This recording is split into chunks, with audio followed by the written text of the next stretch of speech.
Good morning बच्चों। आज हम पढ़ने से पहले कुछ समझने का प्रयास करते हैं। आप सबके सामने कुछ लिखी हुई पंक्तियां हैं, उसको आइए देखते हैं। गांधी जी ने आश्रम के भंडार का काम संभाला।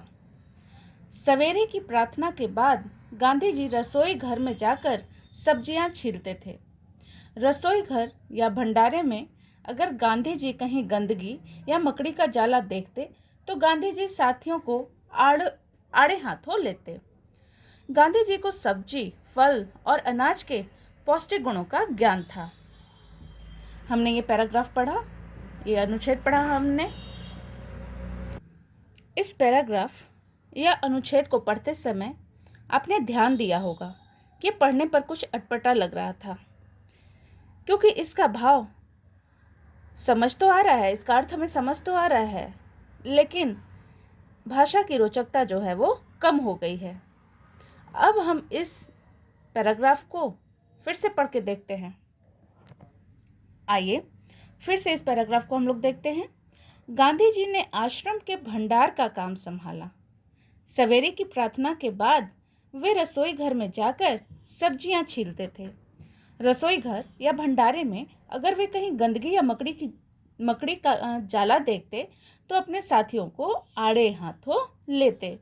उन्हें सब्जी, फल और अनाज के पौष्टिक गुणों का ज्ञान था। इस अनुच्छेद में गांधी जी संज्ञा शब्द के स्थान पर वे, अपने तथा उन्हें शब्दों का प्रयोग किया गया है। इससे वाक्य रोचक और बोलने में अच्छे लग रहे हैं। ये शब्द सर्वनाम है। बच्चों, जैसा कि आपको पता है कि गांधी जी शब्द क्या था, संज्ञा है वो, और जब बार बार संज्ञा का प्रयोग हो रहा था तो भाषा रोचक नहीं लग रही थी, तो हमने उसके स्थान पर कुछ शब्दों का इस्तेमाल कर लिया। तो वे शब्द जो संज्ञा की जगह प्रयोग किए जाते हैं उन्हें हम क्या कहते हैं? सर्वनाम कहते हैं। तो आइए इसकी परिभाषा देख लेते हैं। संज्ञा के स्थान पर प्रयुक्त का अर्थ होता है प्रयोग होने वाले शब्द।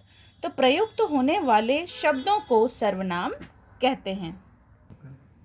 बच्चों, आपने देखा कि जब हम बार बार संज्ञा शब्द का प्रयोग कर रहे थे तो भाषा जो है वो थोड़ी अच्छी नहीं लगती। तो सर्वनाम शब्दों के प्रयोग से वाक्य में संज्ञा शब्दों को बार बार दोहराना नहीं पड़ता।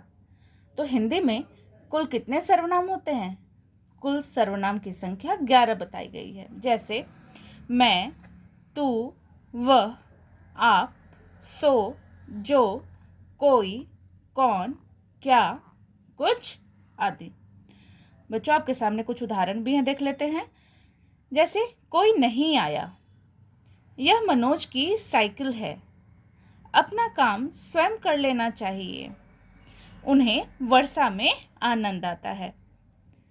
आपके सामने ये जो लाल अक्षरों में लिखे गए शब्द हैं वही शब्द सर्वनाम हैं। बच्चों, हमने समझ लिया कि सर्वनाम किसे कहते हैं। सर्वनाम की परिभाषा भी हमने देख ली। आइए अब हम देखते हैं कि सर्वनाम के कितने भेद होते हैं। बच्चों, भेद का अर्थ होता है प्रकार। तो सर्वनाम निम्नलिखित 6 प्रकार के होते हैं: पुरुषवाचक सर्वनाम, निश्चयवाचक सर्वनाम, अनिश्चयवाचक सर्वनाम, संबंधवाचक सर्वनाम, प्रश्नवाचक सर्वनाम और निजवाचक सर्वनाम। बच्चों, आज के वीडियो में हम पुरुषवाचक सर्वनाम तथा निश्चयवाचक सर्वनाम तक समझेंगे और आपको जो होमवर्क दिया जाएगा वो भी यहीं तक होगा। आगे का भाग और आगे के प्रश्नोत्तर कल दिए जाएंगे, आपके अगले होमवर्क में दिए जाएंगे।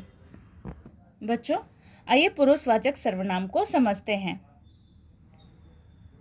उसने पुस्तक खरीदी, तुम्हें कौन सी टॉफी चाहिए?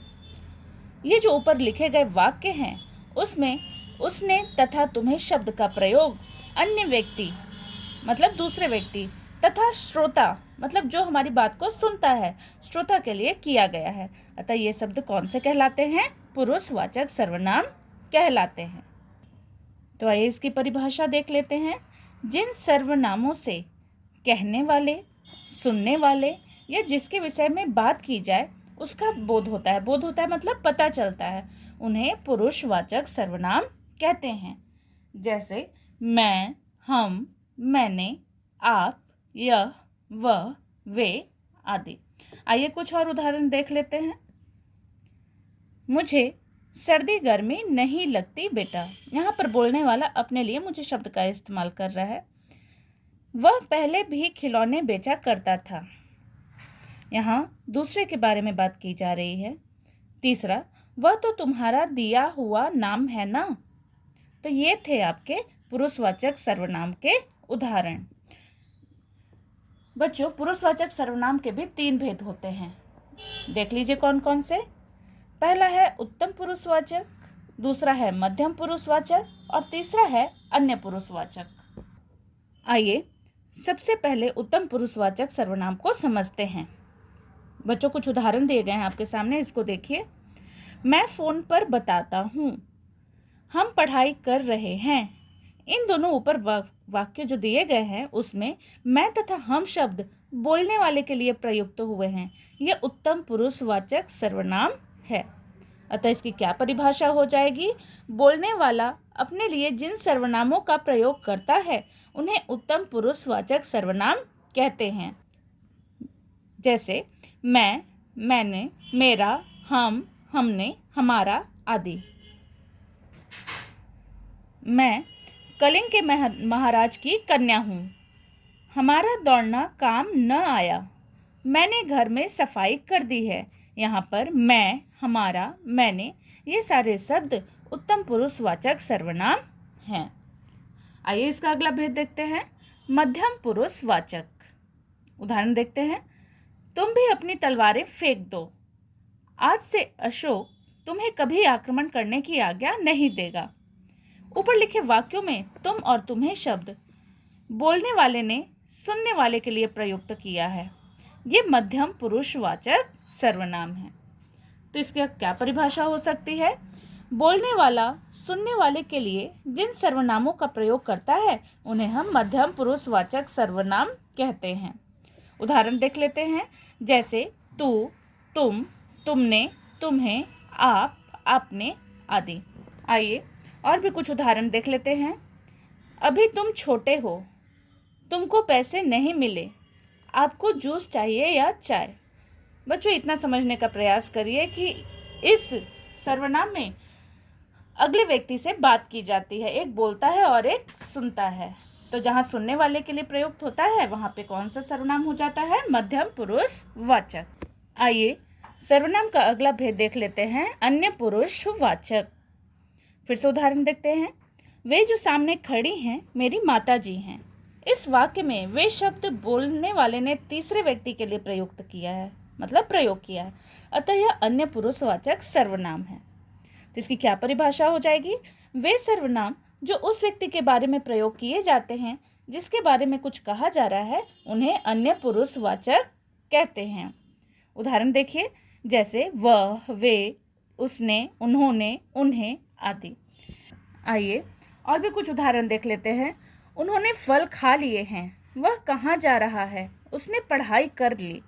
तो ये सारे शब्द जो हैं जो कि लाल से लिखे हुए हैं वो है अन्य पुरुषवाचक सर्वनाम। बच्चों, सर्वनाम का दूसरा भेद है निश्चयवाचक सर्वनाम। इसका एक दूसरा नाम संकेतवाचक सर्वनाम भी है। आइए इसको समझने का प्रयास करते हैं।